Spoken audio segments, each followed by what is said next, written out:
Le groupe paramilitaire russe Wagner, de nouveau dans le viseur du ministre français des Affaires étrangères. Dans un entretien chez nos confrères de France 5, Jean-Yves Le Drian accuse. Wagner, c'est d'abord une société de mercenaires russes.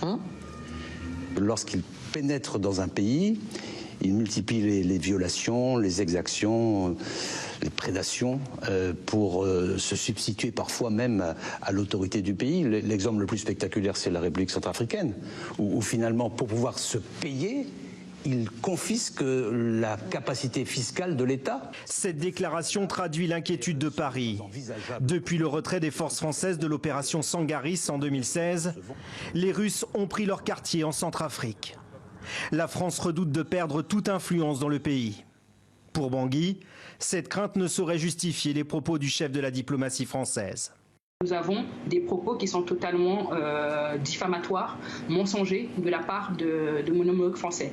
Il y a une volonté depuis un certain temps par mon homologue d'infantiliser la République centrafricaine. Il y a un certain nombre de menaces qui sont portées à l'encontre de la République centrafricaine, déjà dans les propos du président Macron. Et s'il y a des turbulences avec d'autres pays, qui puissent les régler avec ces pays sans faire référence à la République centrafricaine. Le gouvernement centrafricain a toujours nié la participation des troupes russes.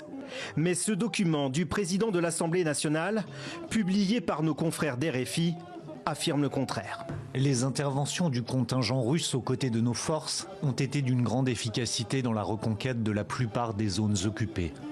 Pour la ministre des Affaires étrangères de la Centrafrique, toute aide est à prendre, notamment depuis le départ de la France. La présence de la Fédération de la Russie en terre centrafricaine vient du fait que les pays amis, les autres pays amis, n'ont pas répondu présent à l'appel à l'aide de la République centrafricaine, et notamment lors de la prise de fonction du président Touadéra en mars 2016, à l'appel au maintien des troupes sangaristes qui étaient déjà en territoire centrafricain du fait de la grosse crise. Vendredi dernier, le président centrafricain Faustin-Archange Touadéra a décrété un cessez-le-feu unilatéral dans le pays.